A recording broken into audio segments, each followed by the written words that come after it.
How to Eat Fried Worms by Thomas Rockwell, Chapter 11. Billy pushed the frying pan toward Tom. Okay, Fink, if it's not supposed to hurt you, you eat a piece. Oh, no, said Alan. He and Joe were lying on their stomachs in the hayloft watching. If he eats a piece, you lose, Billy. The bet was you were going to eat 15 worms, not you and him together. Billy didn't look up, his eyes fixed grimly on Tom.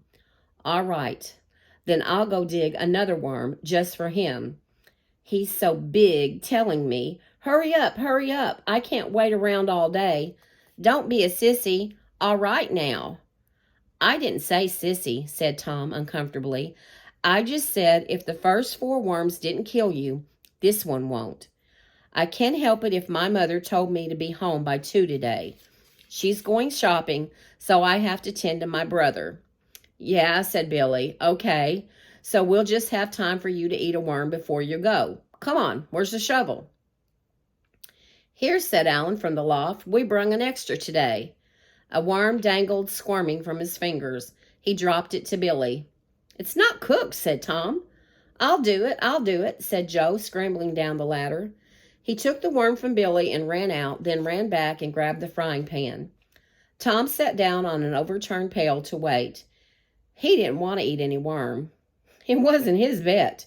He glanced at the door creaking in the wind. Maybe he should make a break for it. Of course, he could see Billy's point. Billy didn't believe Joe's story, but still, he'd find it reassuring if Tom ate some worm too. He'll eat it, Billy was saying to Alan. If he don't, he's a chicken, said Alan. After all his talk. Why don't I eat it? Thought Tom. I mean, it's a yucky thing to do, but it won't kill me. He scratched his neck, shifting his seat on the pail. I don't know, thought Tom. I just won't, I guess. He gagged, imagining what it would be like to bite down on a soft, fat, boiled worm. He glanced at the door again. Billy kicked the door shut. Leave it open, said Tom. Why? Because I said so. Yeah, well, you don't own this barn. Neither do you. Your father does. Billy rubbed his nose, watching Tom, figuring he's trying to pick a fight so he won't have to eat the worm. Okay. Billy opened the door and sat a brick against it. Tom shifted his seat on the pail again. He couldn't stop thinking about what it would be like to bite down on a soft, fat, boiled worm. He scratched his ear. Who did Billy think he was, trying to order people around, telling them what they had to eat and all? Billy wasn't anybody's father. Tom began to feel put upon and indignant and stubborn. A screen door slammed. Joe coming back with the worm. Tom licked his lips. He heard Joe running across the barnyard toward them. Billy! Alan shouted. Billy spun around just in time to catch a glimpse of Tom pelting out the door banging shut. He flung to the window. Joe sprawled in the middle of the barnyard on his back. Tom was clambering over the wall into the meadow. The frying pan lay upside down beside the horse trough. Look, said Billy to himself, staring down at the fried worm on the plate. Be sensible. How can it hurt me? I've eaten 4 already. Tom was just scared. He's like that.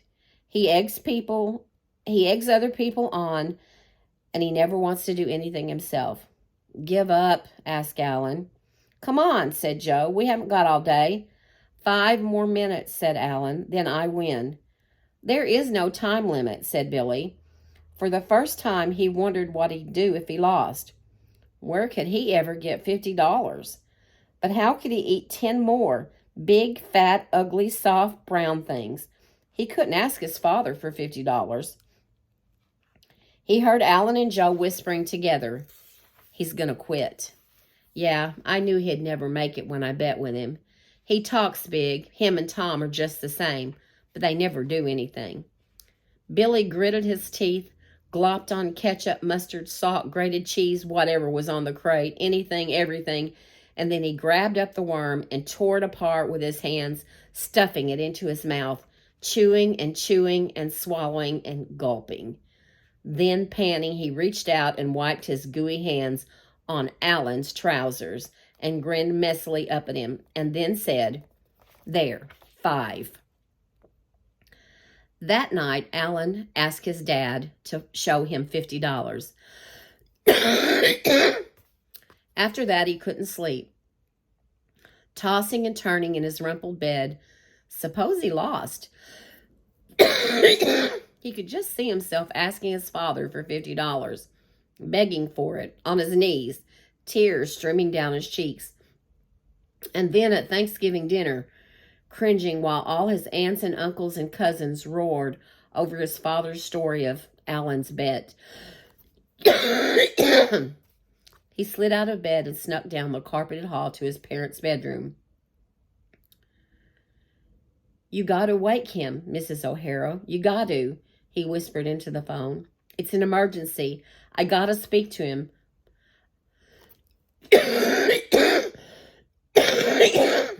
"I got a hoarse throat, Mrs. O'Hara. That's why I'm whispering. Please." "Gee, thanks, Mrs. O'Hara. No, I won't ever call this late again. It's..." He waited, gnawing at his thumbnail. A board creaked on the stairs. He stiffened. Silence.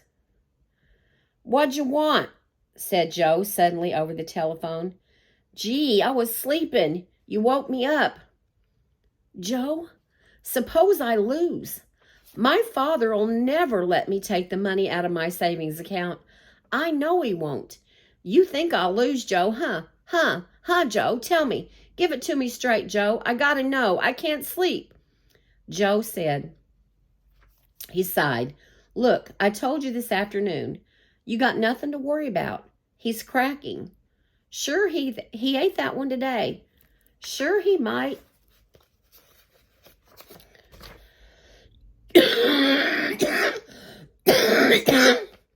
"Sure, he might eat one tomorrow."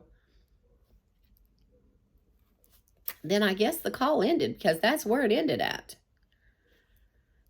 4 blocks away, Billy suddenly found himself in a brightly lit butcher shop, jostled by a crowd of enormous, pigeon-breasted, middle-aged women, shouting to make himself heard over the din of their chatter and the roars of the butchers ordering about the weasel-faced boys who were lugging haunches and tubs of meat in and out of the refrigerator room in the rear. Then a butcher saw Billy jumping and jumping among the women and asked for his order, and Billy gave it. And suddenly he was shoved up close to the chopping block, and the butcher slapped down 10 black worms, as big as snakes, and Billy tried to say they were too big. He'd choke on them, but the butcher couldn't hear him over the thumps of his cleaver and the din of the women and the hoarse shouts of the other butchers, and before Billy knew what was happening, he was seated at a table in Longchamp's restaurant on Times Square in New York City, with a large napkin tied under his chin, and a waiter was uncovering a platter on which lay one of the huge black worms, coiled snakily, a red nose wobbling in the center of its coils.